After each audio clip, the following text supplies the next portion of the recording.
बैठे हुए थे और बहुत सारी गतिविधियां हमने अपने आंखों से देख लिया। मेरे हिसाब से इस प्रोग्राम को देखते हुए ऐसे लग रहा है कि आज भी पुरुष प्रधान ही देश है, क्योंकि महिलाएं और लड़कियां मेरी बात समझ सकती हैं। अगर जो हम महिलाएं आगे भी आना चाहते हैं तो आगे नहीं आना चाहिए। महिलाओं का भी इसमें सहयोग है और पुरुष साथियों का भी है, क्योंकि कुछ समय पहले यहाँ पंडाल बहुत भरा हुआ था। हमारे सभी घरों के अंदर बेटी भी है, बहन भी है, रिश्तेदार भी है, और ऐसे शुभ अवसर पे लेके आना चाहिए। जब तक बहन बेटी घर से बाहर नहीं निकलेगी, वो बाहर के माहौल को जज नहीं करेगी, तो उसको क्या पता है कि देश में क्या हो रहा है। हाउसवाइफ होती है, पढ़ी लिखी महिलाएं होती है, घर परिवार संभालती हैं, सब कुछ करती हैं, लेकिन जब राजनीति का कार्यक्रम आता है तो महिलाओं से कह दिया जाता है कि राजनीति बहुत बड़ी गंदी है। और हमारी सीधी सादी भोली भाली महिलाएं और बेटी बहन वो सोच लेती हैं कि राजनीति बहुत गंदी है और वो पीछे हट जाती है। डॉक्टर बाबा साहब अम्बेडकर ने कहा था, पॉलिटिकल पार्टी इज मास्टर की। ये हम नहीं कह रहे, और 135वीं उनकी जयंती मना रहे हैं। इससे पहले उन्होंने कहा था। आप बताइए, आज तक क्या पॉलिटिकल पार्टी इस मास्टर की इस्तेमाल हुई है? नहीं हुई है। हम तो ऐसे लोगों को चुन के भेज देते हैं, वो जाके अपने बंगले बनाते हैं, अपने बिजनेस खोलते हैं, अपने बच्चों को विदेश में पढ़ाते हैं, और हम लोग उसी नाली, उसी झाड़ू, उसी घर में, उसी दबी कुचली मोहल्ले में अपने जिंदगी में आते हैं और चले जाते हैं।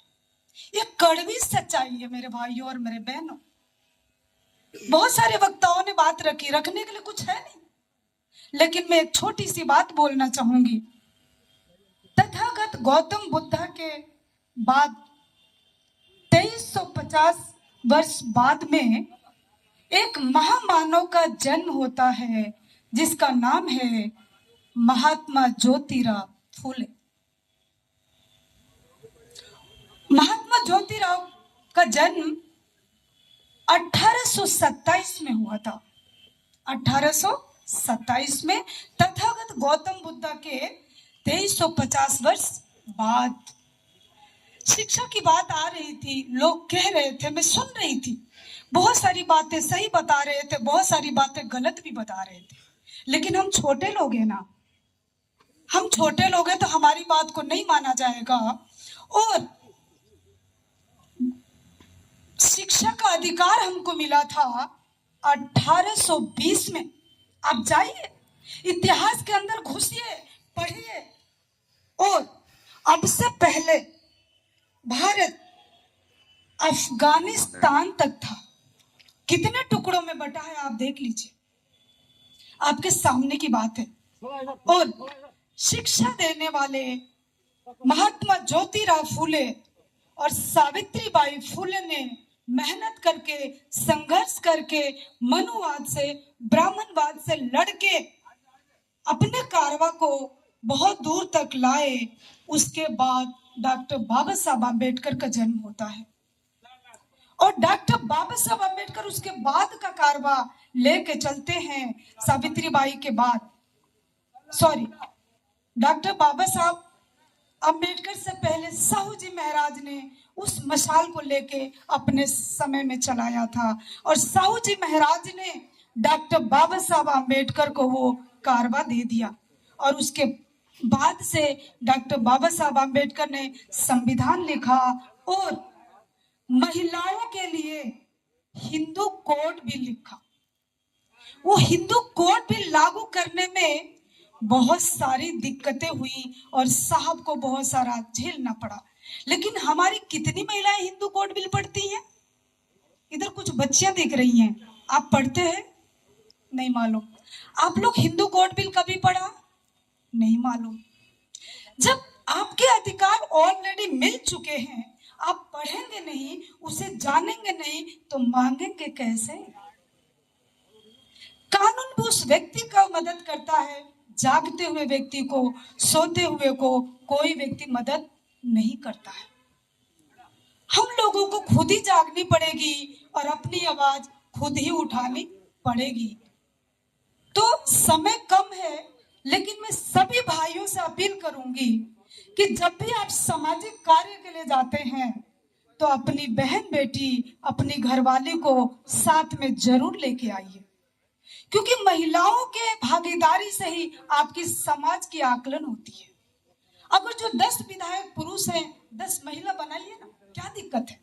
देखिए आपका कितनी ईमानदारी से महिलाएं काम करके देंगी, पुरुष भाई सोच भी नहीं सकते, क्योंकि एक अनपढ़ महिला पूरे परिवार का इतना अच्छा से संचालन करती है कि कई बार पढ़ी लिखी महिला भी फेल हो जाती है। मैं देख रही, कोर्ट कचहरी भागती हूँ, रोज प्रोटेस्ट में रोडों पे रहते हैं, हमको इंट्रोडक्शन देने के लिए टाइम नहीं है, लेकिन हम लोगों को अपनी आवाज खुद उठानी पड़ेगी। कोई समाज किसी के कहने से बदलता नहीं है, हमको खुद बदलनी पड़ेगी। और हम अपने आप को बदलते हैं तो एक दिन हम अपने पड़ोस को भी बदल सकते हैं, अपने आसपास के समाज को भी बदल सकते हैं, जिला को भी बदल सकते हैं, अपने राज्य को भी बदल सकते हैं और अपने देश को भी बदल सकते हैं।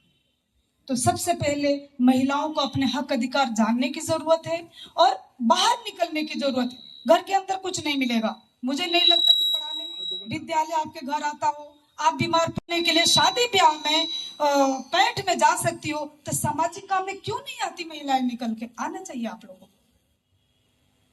तो आज बाबा साहब के इस पावन अवसर पे हमें बरेली धरती पे आने को पहली बार मौका मिला। एक बात कह के अपनी बात को खत्म करना चाहूंगी। डॉक्टर बाबा साहब आम्बेडकर ने 16 लोगों को विदेश भेजा था पढ़ने के लिए कि मैं अकेला विदेश से पढ़ के आया और समाज के लिए इतना काम कर पाया हूं, तो ये लोग भी जाएंगे और पढ़ के आएंगे तो समाज का ज्यादा काम करेंगे। लेकिन ठीक उसका उल्टा हुआ। लोग पढ़ने गए विदेश में, शादी भी किया, घर बनाया और अपने अपने परिवार बसा के वो बीबी टीबी में मस्त हो गए और बाबा साहब को बहुत ज्यादा चोट लगा। उत्तर प्रदेश की आगरा के राम